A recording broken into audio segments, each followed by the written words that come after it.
podcast where best friends and next-door neighbors, Willow and Lillian, spill the tea on murder, mysteries, and other things that go bump in the night. So get your favorite teacup ready, and let's get into it.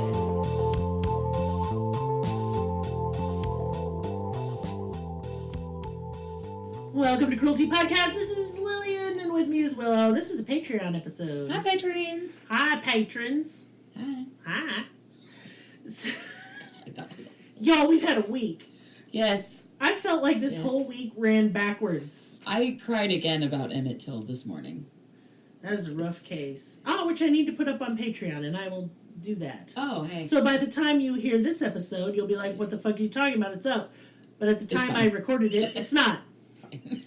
I should have kept that to myself. Now it's confusing. Yeah. What are we even talking about today, Willard? Well, I needed to just talk about something that wasn't this terrible. Yeah.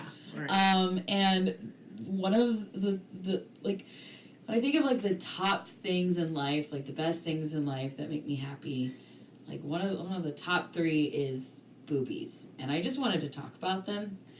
Specifically, a very famous boobie that's in a painting, and because I love this painting and because I also love Halsey, I got into this research on this woman and I fell in love, and I just want to tell you all about her. She's from 1400s France, and I really got into the history and what it was like there and who this woman was as a person. And so we're going to talk about Agnes Sorél.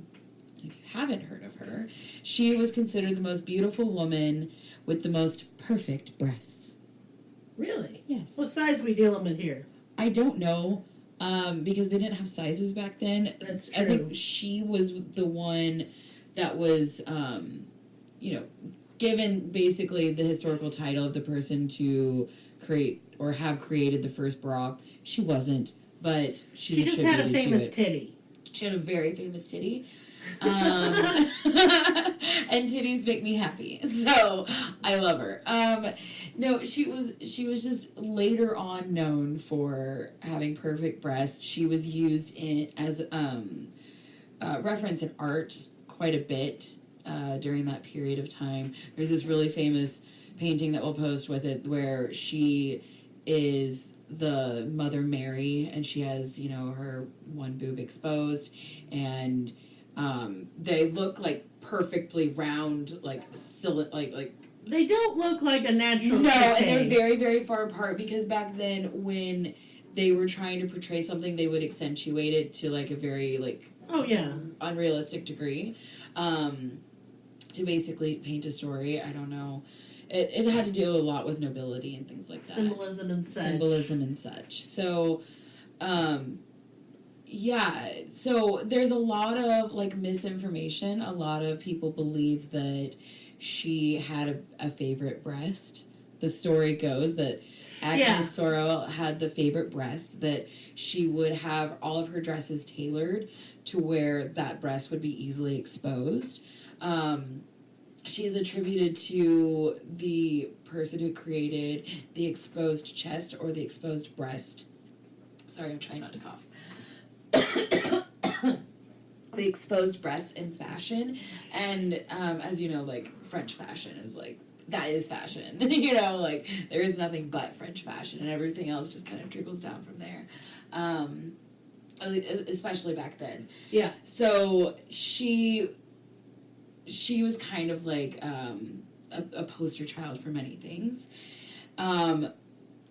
Also, she was going into the theme of people who changed law, or people who were influential in historical law.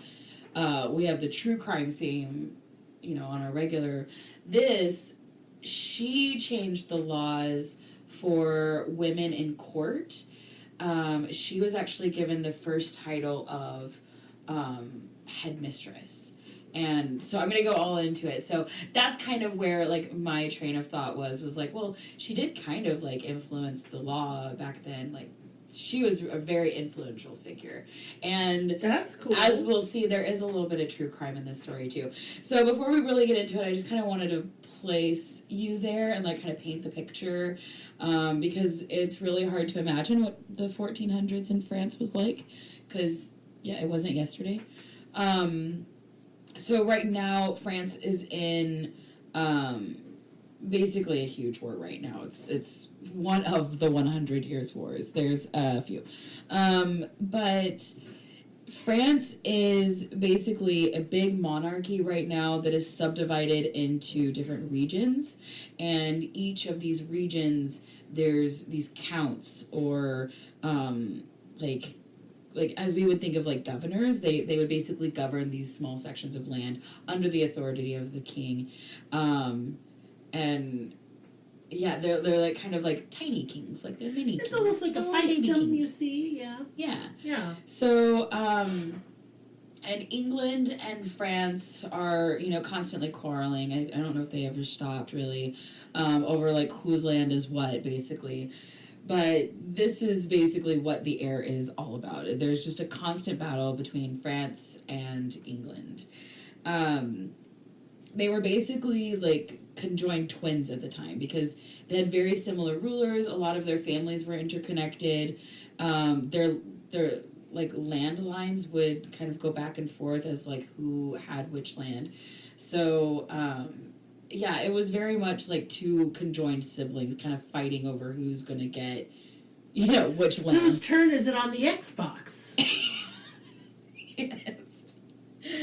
So, yeah, like I said, France is in the middle of the 100 Years' War. It's between 1337 to 1453, so it's technically 116, but historians were like, that's a mouthful.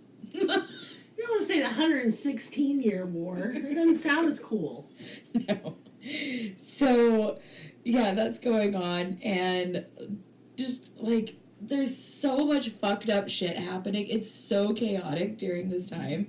It all started with the Treaty of Paris of 1259 between brother-in-laws King Henry III of England and King Louis the Ninth.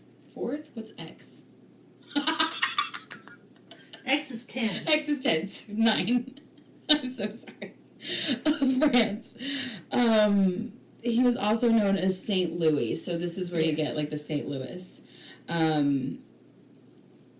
This actually ended a different 100 Years' War right before they started a whole other one between different ruling dynasties. God, you guys! It was so nutty. In my notes, if anybody wants to read them for any reason, I did add a chart of, just on France's side, because we're in France right now, of just like the sequence of kings and their years, because it's a hot fucking mess. It's like this guy died and left his throne to his infant child. This guy died and then subsequently, and like so many kings rolling around for a short amount of time. It's just constant war, and it's sloppy. Like, it's just girl, so you messy. Sloppy. Like, girl, you messy. Like, it's just a hot mess.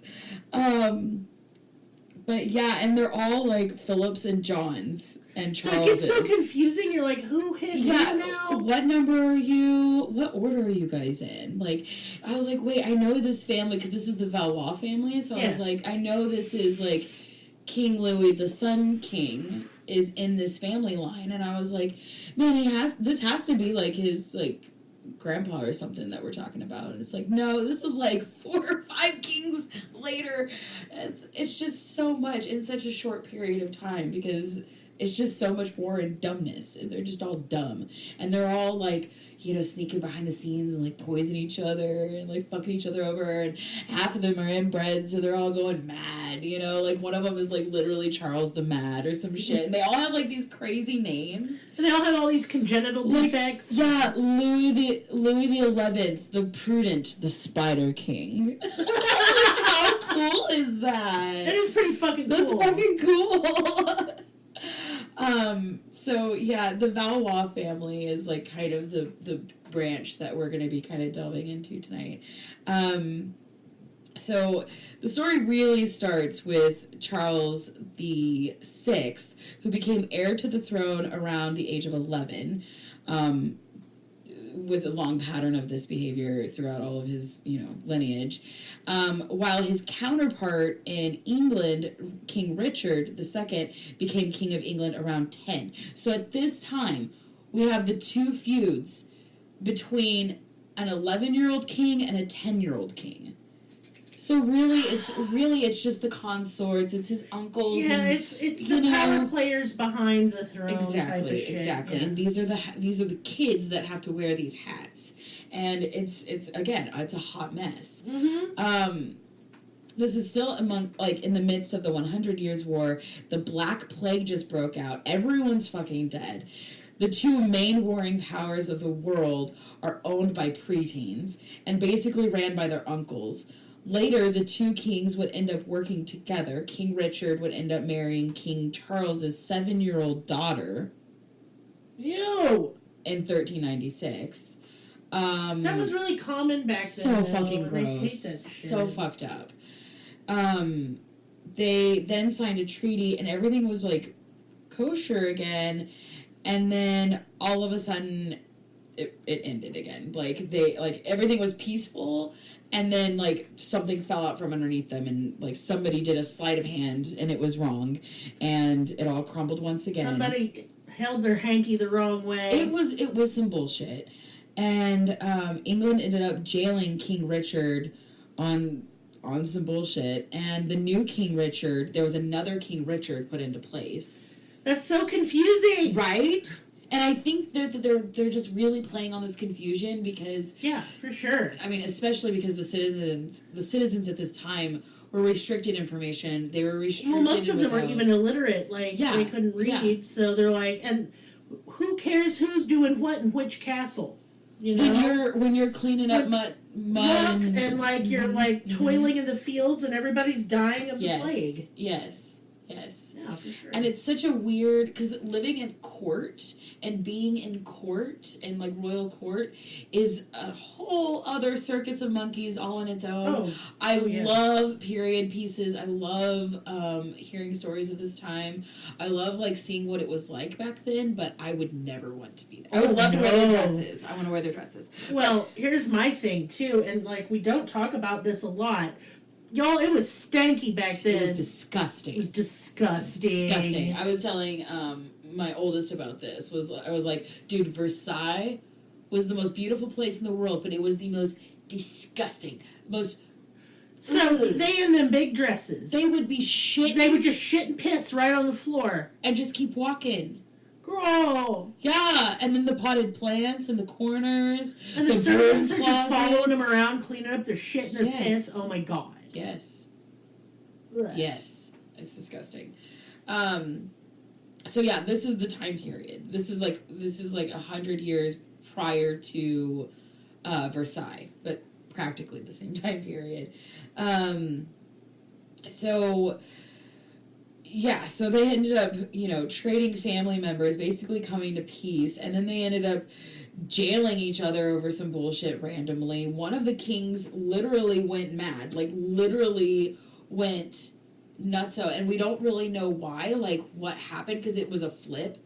So we don't know if maybe he was poisoned, or if he had a head injury, trauma. That was really common, or what happened to him. He could have had a birth defect we don't know about. Yeah, exactly. He could have had any type of mental disorder that we don't know about. But he had fits of madness that was reported, and was at one point running around screaming that he was made of glass. Oh. Yeah. Yeah. So his mental state was deteriorating, and his brother, King Louis of Orleans, tried to clean up the mess and did a lot of good reuniting the regions, while his brother was kind of indisposed. He's in bed. Let me clean this shit up. Look, don't worry, it's just a bad bout of gout. Yeah, it's fine. I got this. So he tried, and but then a man called John the Fearless, Duke of Burgundy, which he comes back into play, he came along and killed Louis.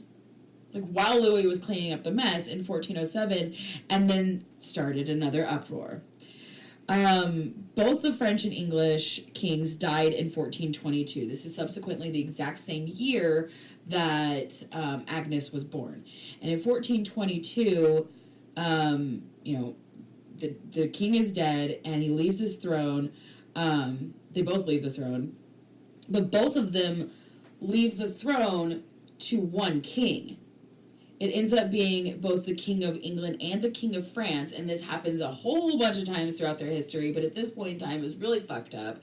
And they left it to King Henry's son, who was only 9 months old at the time. God, their obsession with having to leave it to a dude is just... Well, it has to be a dude no matter what, because, whatever, dudes are closer to God's cock, I don't know. God's gooch. But, yeah, I think that having a child king just puts the power in higher officials in court. Oh yeah, obviously. That's really where the power is going to. Now, France is currently and temporarily at this time amidst kind of an off-again, on-again civil war, kind of a temporary split between a northern half of France and a southern half of France. So when this 9-month-old king of both England and France becomes king, he's actually king of England and the top half of France. Not the bottom half. The bottom half of France is owned, basically, governed by, the Valois family, and it becomes king to King Charles's son, King Charles VII. And he is 19 years old. So, better equipped. Better than a 9 months, old. but not much. Yes. That'd be like Producer Will being king. Right, but he is technically the Dauphin, the next in line. So he should have been king, but again, because of the stupid technicalities, I think a lot of bullshit was happening, and for push to come to shove and things to be equal, that's what they had to settle on at the time. So, December 18th, 1422, Charles VII marries Marie of Anjou. Now, I did a kind of a side quest deep dive on Marie Anjou. Marie Anjou is a badass. She does not get very much voice in this story because Agnes comes along and, historically, it's written across everything you read about her. She was overshadowed by Agnes. Marie Anjou was the eldest daughter of Louis II of Anjou. And was claimed to the throne of Naples. Yolanda of Aragon, claimant of the throne of Aragon. That's her title. Dang. That's her title. That's all one description of who she was.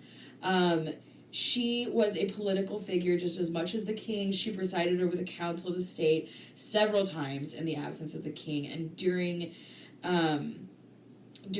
the time of his absences, she had power of attorney and acted as regent. She signed several acts into position, and she was basically lieutenant of the king. So she was a bad bitch. She ran the shot just as much as the king, and she really knew strategies, and she knew politics. She was extremely intelligent. She bore 14 children. Girl. By this king. Because back then, even having one was walking through the valley of the shadow of death. 14. That is impressive. 6 of them died in infancy. That sounds about right. So, yes. But still, that's a whole lot of kids. And in February 1429, a peasant girl enters the court. This is not who you think it is, but this is exciting.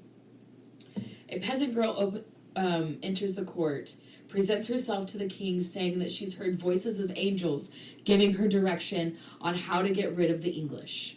Is it Joan of Arc? Yes. Of course it is. Did you know this? Yeah. Did you know that her and King Charles had a thing? I had no idea. Yeah. I had no idea. So, she was a pleasant surprise in this story, Miss Agnes. So, she comes into the court, and it's basically right as Charles, like, actually becomes king. Like, he is 26 years old at this time, but he wasn't really acting like king until right now. And Joan was only 17 years old. And somehow she was so charismatic and convincing that she convinced him to give her an entire army, and she kicked English ass. She sure did. She kicked so much ass. And she even got injured and, like, basically pretended to die, so everybody thought she was dead for a while, and then continued to slay some more ass.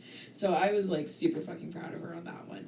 On July 17th, 1429, Charles VII was crowned King of France. Joan of Arc was there at his crowning, and on May 23rd, a year later, 1430, Joan was captured by the Duke of Burgundy, that same motherfucker. That dick that came back and killed basically Charles's uncle. Took up Joan of Arc, and Charles was trying to negotiate a truce, and because of that, he couldn't do anything. Yeah. Basically, his hands were tied, and he could not save Joan of Arc, and basically he had to let her go with the Duke of Burgundy and not do anything, or else he would have lost everything that his father worked for. That is correct. And that's when she was burned at the stake. Yeah, and it's not like they thought she was a witch. They just wanted to, like, hurt the French morale. Absolutely. Yeah. Absolutely. Well, and the church had, their nose all the way up in the government, and everything had to do with the church. And so if you said that you spoke to God, that undermined the Pope, and you can't do that. And so they were really touchy about that shit. Yeah. So, a couple years later, September 1443, King Charles VII meets Agnes Sorél. Agnes was later called, I'm not going to be able to say this in French very well, because I'm obviously not French, but Dame de la Butte, the beautiful dame. Uh-huh. And according to 19th century French politicians and sometimes historian Francois Frederick, I'm not going to be able to say his last name, he later wrote that she had all at once, by rare privilege, a superior beauty, and the soul of the body and soul, with the physical and moral vitality that satisfied all the demands of love. She was literally the epitome of everything everybody wanted, especially in art of the time. When later on, like, her death mask was presented in a museum, and you can tell, like, her death mask and all of the paintings that were, like, attributed to her, like, she really was beautiful. She really was just a gorgeous, dainty little thing. She had big old eyes and a cute little button nose, and especially for the time, the big forehead was a thing. Yeah, I would have been so popular back then with my big ass, big tits, and giant fucking forehead. So she really was that beautiful, and she really was very sweet and very dainty. She was working as the lady-in-waiting for the queen, Marie d'Anjou. And the king happened to pass by her and was like, "You're the one. Hey, girl. You're the one." And the king at the time, he had a harem of women. Like, he had so many women. Like, he pumped out 14 kids with this bitch. Like, the queen. But, like, he had 14 kids with her. He was banging girls left and right. I don't know what he had to prove. He was reportedly and historically very lazy. Because his father, lazy man. He was a slutty, lazy man. He was really into, like, all the lushiness of life. He had seen his father go completely mad, literally be called Charles the Mad, over this stupid, ridiculous war between the English and the French. He didn't fucking care about it. He didn't care that his country was in war. He didn't care that the country was divided and all this shit was wrong. All he cared about was doing drugs, sex, food, and sleeping, and, like, hanging out, laying around. Which, I get that. I think he felt like a lot of it was out of his hands, and, you know, he was just doing his best to not piss anybody off. So obviously, if you do anything wrong there, you're dead. But yeah, so he ended up seeing her and fell madly in love. She was the daughter of a duke. She was born noble, but of like a lower noble. Like, everybody is like very meticulous with their rankings. So her family was noble, but not that noble. So she really had to kind of work her way up to even be in the presence of the king. And she did. She studied very hard. She became, you know, very intelligent. She was sent to court at the age of 15, which was very customary at that time. You sent your daughter away to court to basically learn, you know, all the little things about, the meticulous things about being in court. And she went to the House of Reign in Naples and became the maid of honor for Isabel, the Duchess of Lorraine. This is a huge title. Isabel the Duchess, she was a bad bitch. She was a bad bitch. And she was very high ranking, and like her family was a big deal. Now, like I said, the king happened to see her one day at court. He immediately had to have her that day. She had become the lady-in-waiting to the king's wife because the Duchess of Lorraine was like, yo, you're badass enough. Like, the queen needs somebody. You're kind of the best. So you need to go to the queen. And I really, like, a lot of the historians that talk about her was like, honestly, the queen was probably relieved. She'd had 14 kids with this fucker.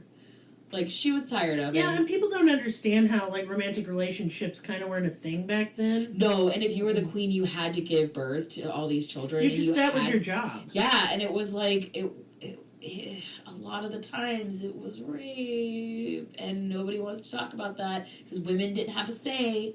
No, they did not. Not and at all. it was a whole bunch of that for a lot of people, and it just had to be the custom for them, and they had to just deal with it. It was looked at as an honor, so there's your honor. Now, as soon as he had her, he like got rid of his harem instantly. He was completely devoted to her and her alone, and with that came her ability to, I mean, she was there all the time, right? Like, she was laying next to the king's ear. She got to be in the king's ear, you know what I mean? So she was a very intelligent woman. She actually ended up doing a lot of good for the people of France at this time. She was able to basically whisper her way into the king's ear to get him to change a lot of laws and you know, reduce taxes and, you know, make things better for the people, for the common people of France, and kind of rebuilt a sense of stability in a time where it was chaos. It was absolute chaos. She became a lot of people's favorite, not just the king's. She was looked at as, you know, not just the most beautiful woman in the world, but like high fashion. She really was looked to for fashion at like big court events. You know, it was a really big deal if one woman wore, you know, an outrageous train or, you know, a certain stitch. You know, these little nuances were looked at and then like amplified in art and culture and everything like that. And we forget because they didn't have TV. This is what they had. They had to go to court to see it. Yeah. Yeah. And they had to make their own and have tailors and everything like that. So I always think about like because later on, a lot of very famous French women like Madame de Pompadour that had like the big hair, the pompadour.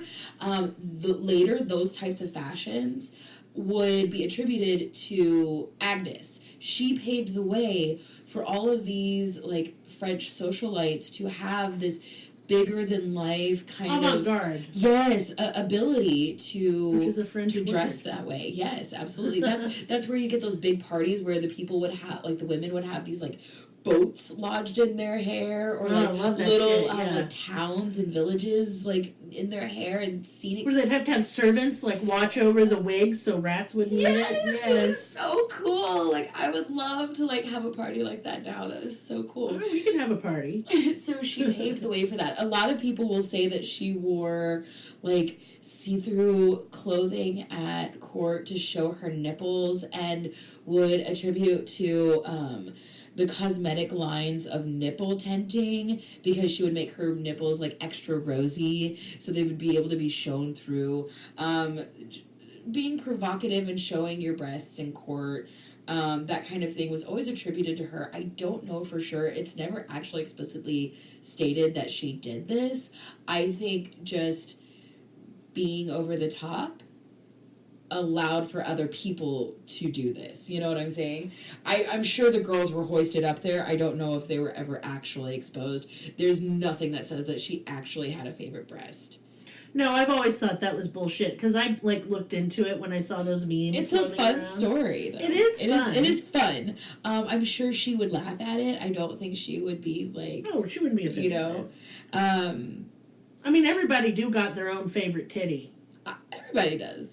Everybody does. So, I mean, maybe she's like, hey, they recognize.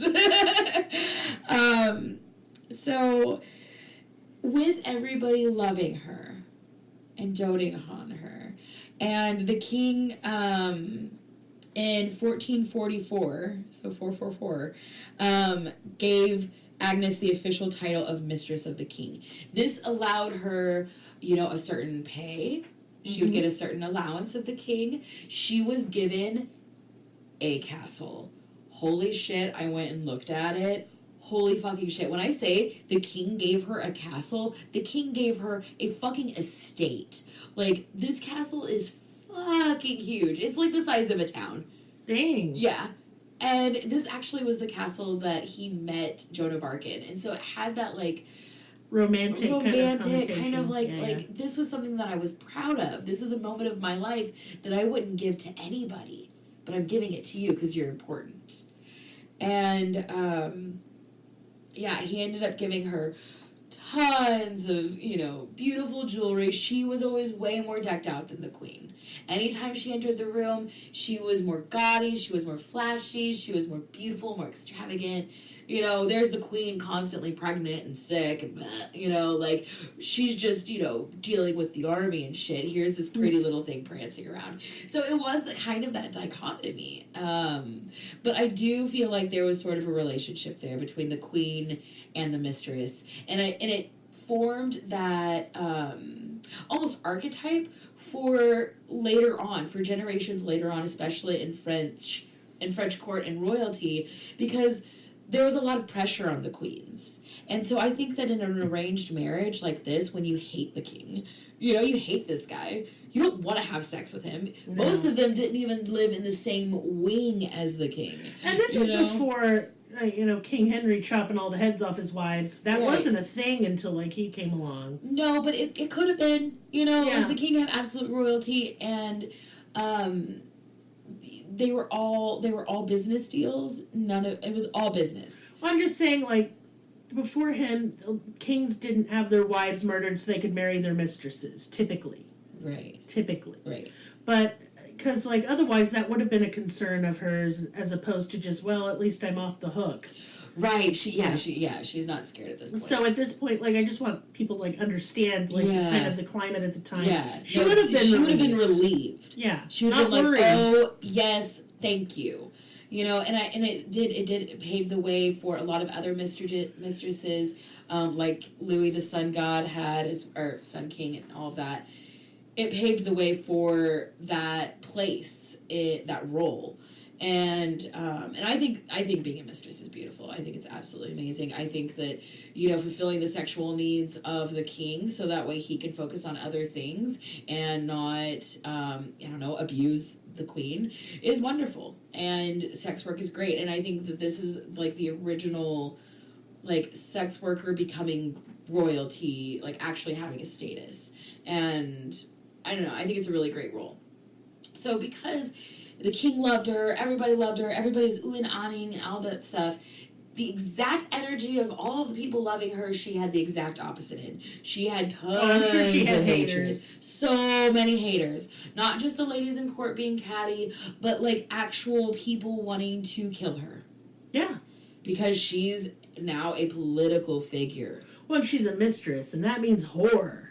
Well, that's something that they can use to play against her. That's their card. Because anytime a woman is anything that's, they don't like, we're automatically whores. Yes, that's the scapegoat. That's, oh, woman, whore. Oh, wow, so creative. It's just to discredit the woman entirely, yeah. Exactly. So, so a plot ended up scheming underneath the surface. Okay? Now, they ended up being together for years and years. I think they were together, I want to say like 4 to 7 years. But they ended up having 4 children together. 3 of them lived, only 1 of them died. And it was while she was pregnant with the last child that Agnes wanted to go on. So she would always go on trips with the king to go on different, they had like business things that they had to go do. I don't remember what it's called, but it's something that the king would go do. He would go and visit different courts for different business reasons, sign transactions, blah, blah, blah. So he was out doing that. It was like a campaign. And Agnes was like, well, I want to go be with my king. I want to support my king because he's kind of a wimpy little bitch without me. Just being honest. And so, yeah, so that's what she decided to do. While on the trip, of course, she has an escort, an entourage, as anybody would. Yes. And while on the trip, she becomes very ill. She starts throwing up. She threw up so much it induced her labor. And shortly after the labor, her and her daughter died. She was 28 years old. Suspicious. And that was it. She was declared died of dysentery, and excuse me, the king immediately, as soon as Agnes died, he immediately fell into a deep, dark depression, like you do when somebody you love goes, and he resorted immediately back to his old ways of numbing the pain and partying his ass off, and this man just drove himself straight into the ground. Him and his son, first of all, already had a fucked up relationship. His oldest son of the 14, which would have been heir to the throne had Agnes not had that little title. The oldest son, I think his name was Louis, is another Louis. They had already had a fucked up relationship as it is, but it was later determined, I think in 2004, in 2004, they dug up Agnes Sorrell's body and they did a complete toxology and like an entire like forensic layout of her corpse, and they did find extremely high levels of mercury in her system. Arsenic? Mm-hmm. Yeah. Yeah.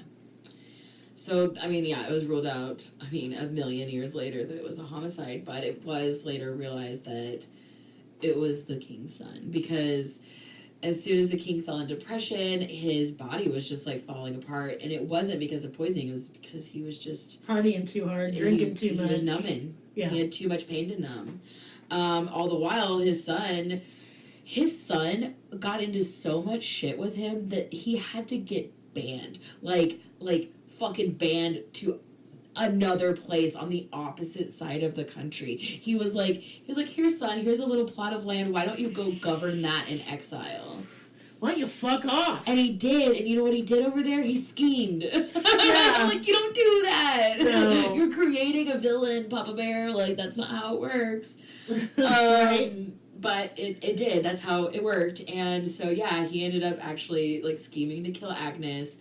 And then as his father's just withering away, he's planning. He's swooping. He's just planning. He's swooping. He's just waiting for him to die. Yeah. He's getting all the little pawns in order. He's talking to everybody. Making friends where he needs to. And Charles ended up lingering on the edge of death for 2.5 years.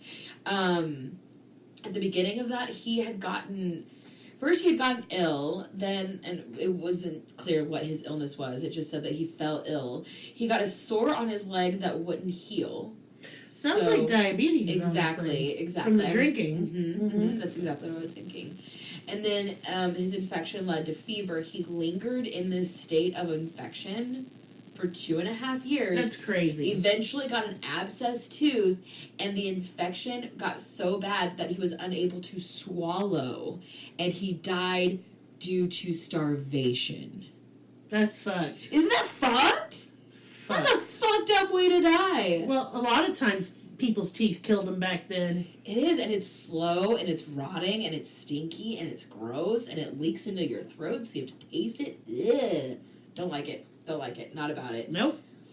But yeah, I mean, and then the French lineage is just so baffling. Every single one is just a crazy fucking story. So I could go on all day about like what happens next. But Agnes Sorél was just an amazing human being. She was an amazing person. She was an amazing mother. She was close to all of her children. She loved to liberate and uplift other women. She was very kind and she was very gentle. And I think that by hoisting up those tatas, making up there, girl. Yeah, and making it normal and normalizing the breast for so many generations after that. I mean, talking centuries of mostly, obviously, French fashion, but a lot of other traditions gathered like from the that. Victorian and Edwardian period. Absolutely. But we bounced back in the 20s. Yeah. And I just think it's beautiful that what an influence one person had. Just basically just trying to survive and be happy at the same time. Like, that's literally all she was doing. She was just trying to, She was straight just vibing, and then his son came in and ruined it. 28 years old. Yeah, well, that's kind of old for back then. She was in the prime of her life. Well, yeah, but people dropped dead a lot back then. Well, because of this shit. Well, not only because of this shit, but just no medicine and foulness and general bad hygiene. Yeah. You don't realize how much washing your hands just saves lives. Mm-hmm. And not just because of corona, just because... Well, and brushing your teeth. What pisses me off is, like, the right-wing people and the conspiracy theorists are like, yeah, just go play in the dirt and don't wash your hands. I'm like, why are you trying to roll us back to the Dark Ages? I don't understand. Oh, I mean, we came so far, right? Haven't we? Yeah. We finally signed an anti-lynching act, so go us. I'm still pissed. I'm sorry. I was in a good mood. We Sorry. can't go back to that fucking case. But yeah, no, French fashion, absolutely fucking amazing. Couture, beautiful, love it. As soon as they stop hating on fat people, I will like the French a little more. They can totally kiss my ass. There's no fat French people. That's like they not won't true. Allow it. I know. I mean air buddies. You know what I mean? Like they won't show it in any of their media. Mm-hmm. Because they are very fat phobic. Yes. And so they'll tout the French diet and make fun of us for being fat Americans. But the fact is they just have eating disorders like crazy over there. Like you just eat a whole bunch of bread and then drink a bunch of wine and throw up your bread? That's not good. No. Chill out, French people. Look, I'll fight all of France. Yeah. I'm ready. But I love their wine and I love their bread and I love their cheese and I love French cuisine. I love the country landscape. Provincial France is baller. Gorgeous. I want to go to the Louvre one day, but you know what, Paris? You smell like a litter box and you can kiss my ass. Yeah. Want to go anyway. They're very racist, too. They're exceptionally racist pieces of shit, yeah. I'll fight you, France. Punch.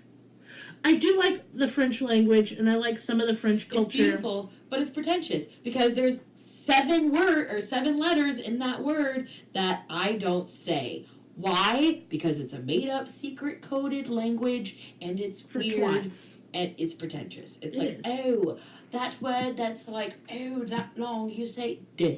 I'm like, fuck you. fuck you. There's T's and S's and U's and G's. No. What do you mean, duh? No. Fucking hate Foutois. it. Fucking hate it. I just said, damn you. Foutois. It's gorgeous. It sounds so beautiful. Ouais. And then you write it. And I'm Très like, belle. that doesn't match. Doesn't match. You know why? Come see, come see. Made up. I wanted to learn French so bad, but I was like, no, Spanish. They're so fucking similar. Yeah. They're like basically the same fucking language. But Spanish, you say the letters. They're there. Except you don't say the J's as J's, you say them as H's.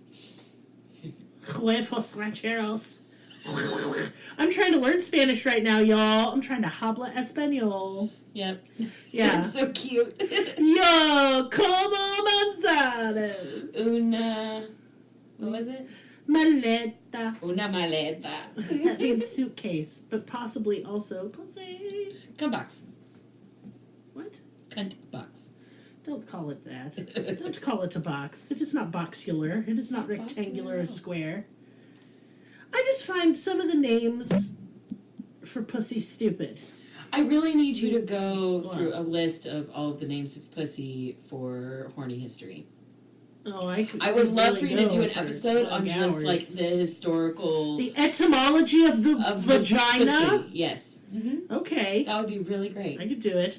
Vagine in French. Hon hon baguette. Hon baguette. Vagine. Ouais. I took French for 4 years, and I took AP French because I'm an asshole. I really love the French language. However, I can only really read it now. I can't really speak it as good as I used to. But I'm excited to learn Espanol. Mm-hmm. Yeah. It's fun. I like the way that it's just such a there's a lot of R's. I'm telling you, there is something else whenever a Spanish-speaking woman, is yelling at you. It does something to me, and it's not appropriate to talk about in front of children. I just love it. It doesn't do anything to me, but I'm just like, wow. If Latina mama could just yell at me in my face. La Conchla. Yes, hit me. Love it. I want a La Conchla for my children super bad. I just need to throw it. I don't have the skill, though. It's too much white ancestry ruining all my good parts. Yeah. Oh, I'm a great marksman. Are you? Mm-hmm. Be the last living act on this earth you did if you hit me with your conchla. Tu conchla. I'd fuck you up. Anyway, y'all, hey. Thanks for being patrons. We have 2 new patrons this month, and that's so exciting. I was going to do a 420 episode where we all got stoned on 420 and talked about 420 stuff, but Bailey Sarian did that, and I couldn't do that because I was researching too much, and I got stoned. But next year we'll do it. But next year, I want to do, more Patreon, video, Discord-y type stuff. I want more interaction. Here's what's got to happen, though. I have a lot of cool ideas, but until the podcast makes at least half of the living I'm making now, I just fucking can't. Where's the time? I'm only sleeping 5 hours a day as it is. Same. I got a toddler that's wrecking me. I just if I don't create stuff like soap and art and shit, we starve. So I need it to be where the podcast is just my job. That's my ultimate goal. Mm-hmm. It's not like I'm a money hungry SOB. I just want to spend more time on this. But in order to do that, it has to make me more money first. Because really, y'all, 4 episodes a week, ain't nobody else doing that shit. No, We're it's crazy. A lot of time. It is. It's a lot of time. Because to record the episode is however long the episode is. It must be edited. It must be uploaded. Then I gotta make posts on the fucking social media. Yeah. In addition, y'all, you don't even know the research. Hours and hours and hours. Days of research. Yes. I have to do it in days because my brain doesn't work like normal people. I don't know what my brain's doing, but I can usually but I do a lot of pre-research, which is where I watch documentaries and read books. Yes. And that takes a minute. And I'm not going to do my notes and prep for my actual episode until I've gathered all of my information, get a well-rounded idea of what's going on. Then I sit down and plan my episode because I got to know where to put things the way I want to tell the story. Yes, and so it's writing, it's researching, and I love it. It's so fun, but it is a lot of work. And so I don't want y'all to think that we've forsaken you with just... But if we were paid by the hour what we did... We'd be rich. Oh my God. Even if it was half minimum wage. I know. God. But it's okay. I'm not bitching. I'm just explaining why... Kind of a timeline of the features we want to add. Yes. I do think by the end of the year, because podcast is doing good, y'all. I mean, I'm not even going to... I'm really happy. Yeah. We're 7 months old.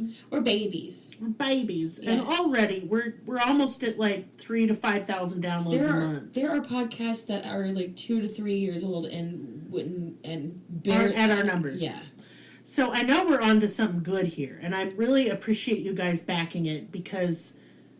Man, it feels good. It really is encouraging. It helps us go on because if you guys weren't here, we wouldn't be doing this. Probably we'd have gotten discouraged. Up. Because creating anything like a podcast, music, or writing is sort of creating into a black hole. Sometimes you don't get a lot of feedback back, but we have. Yes, and it's been overwhelmingly positive, and I just want to give you guys kind of a heads up of where we're heading with this podcast and what we plan to do for this Patreon. It's not just going to be an extra episode a week. No. That'd be minimum. That's minimum. Yeah. And I don't plan on adding too many tiers. Maybe one if you want like a merch tier. An extra one if it's extra money that we have to spend. That's a lot. Well, I was thinking to have a merch tier if you wanted and you only have to do that tier once, and then you can get some T-shirts and some stickers. Oh, that's it. I don't know how things work. But So what you do is you'd upgrade to the merch tier, which is like $15 a month. But you only do it once, and then after 1 month you downgrade. So that way you're just kind of paying for the merch one time. It's like a tip, or there's like an ability to add tips on here. I'm going to figure it out to where we have a merchandise tier. So if you wanted some bumper stickers and some T-shirts or whatever. I love merch. Yeah. But in order to make merch, I have to have not only the time, but the financial incentive to do so. Yes. And currently it ain't there. I'm not saying it won't ever be, but we're looking a couple, 3 to 6 months out before we have merchandise. Yes. We are working on a website, which we'll have in May. That's just how it's going to work out. And that'll be cool because we want to do some blog posts. Very badly. And I'm going to get a service that makes transcriptions of our audio. And this is for patrons. So it's better than show notes. It is exactly the whole show. Like for example, if maybe you didn't hear us or you want to look into things more on your own, it's cool to have the transcript. And some people have hearing issues. Yes. So I want to make it more accessible. Mm-hmm. Eventually, because this is a free service, so it's kind of janky, it might mess up. Eventually I want to hire a transcriptionist, but we're not there yet. Yeah. And another thing I want to do is little mini documentaries, little mini videos where we kind of show you our town. We go on location to cool spooky places. Yes. We desperately want to do that, but that is an investment too. Yes, because And just me saying that isn't it's not a pity party situation. I just kind of want to give you all the timeline. I do expect us to be doing these things next year. Absolutely. So if you stick around, we have a lot of great things planned. Mm-hmm. Mm-hmm. And it won't be any extra. Discord, ain't enough of y'all yet to have one. Yeah. 16 people. I'm going to say 50. We gonna have a Discord. Okay. But, under that, why? Be weird. Mm-hmm. But yeah, we have a Discord plan, and we'll be on as much as, when I'm doing research, I can pop in every once in a while and say hello. Same. And I think it would be a cool perk. Mm-hmm. I like talking to folks. And, just, we'll have some, maybe we'll live stream sometimes. Yeah. We'd really love to. But in order to live stream properly, y'all, we need some additional equipment. Yeah. I don't have a webcam, and my phone ain't going to cut it for audio and shit. No. I'm not compromising on quality. We decided that at the very beginning of this podcast. Yes. That we're going to make the initial investment, and y'all, we spent upwards of over $1,000 on all of our equipment. And we are poor. We are poor. I financed it, and I just paid it off a little bit ago. A little bit ago. And so I think that's part of the reason we're seeing some success now is our audio quality is nice. And we continue to invest back into this podcast. It ain't made a profit. We invest right on back into the podcast. We have, it's only paying for itself, which is amazing. Like, a podcast paying for itself does not happen until the second year. And that's what everyone has told us, but we haven't experienced that. That's really rad. So we're doing great, but we're just saying that we have been throwing our heart and soul into this, blood, sweat, and tears, and we personally have not made a cent off of it. No. So in order to like do the things that we really want to do with it, we are just now running in the black. Like, I just was able to pay off our equipment, and yeah, right. Because we got ad revenue from Anchor. Mm-hmm. We haven't got a sponsorship on Buzzsprout yet. We will, but they have a higher standard, like, of downloads. Like, they need more. And so for now we're ad-free, but not for long. So ad-free always on Patreon. Always. And it's really important to me. Yep. Mm-hmm. And, we love you guys. And I just wanted to take a little moment and do our business talk. Yeah, because we want to give you the best, because you guys are the best. You guys are literally making this show happen. So we just want to be transparent with you and let you know what our intentions are and what our hopes and dreams and what we expect. Now, usually I try and upload on Tuesdays for Patreon, but y'all... This was supposed to be last week, and this was all my fault because I had so much studying done between the big cases that I was just bawling my eyes out, and I didn't get I don't even think I let myself a day in between research. But at the same time, you ain't short on content, and we will get it to you. We will. Yes, it's really it's very rare that we will mess up the schedule, and if we ever do mess up the schedule, it is things outside of our... My car broke down, and I experienced the struggle bus real hard. Yes. And normally I just step in for Willow and do one myself. I was so busy trying to, keep us from starving. We had storms all weekend, and I had a 5-day migraine where I couldn't even look at the window without crying.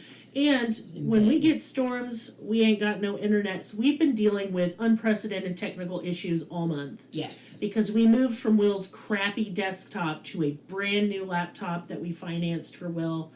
Because of you guys. Because of you guys. Thank you. Yeah. It makes 90% of the payment on that because it's expensive. Yeah. But, Will's going to be moving and wants to still produce this podcast. So we needed something portable. Right. But... in the switchover, I don't know why, it just made shit all fucky for a minute. But it's over with now. We got it down. We got it down. So thank you guys for being patient and just for being here, and we love you. Love you so much. Love you. Good night.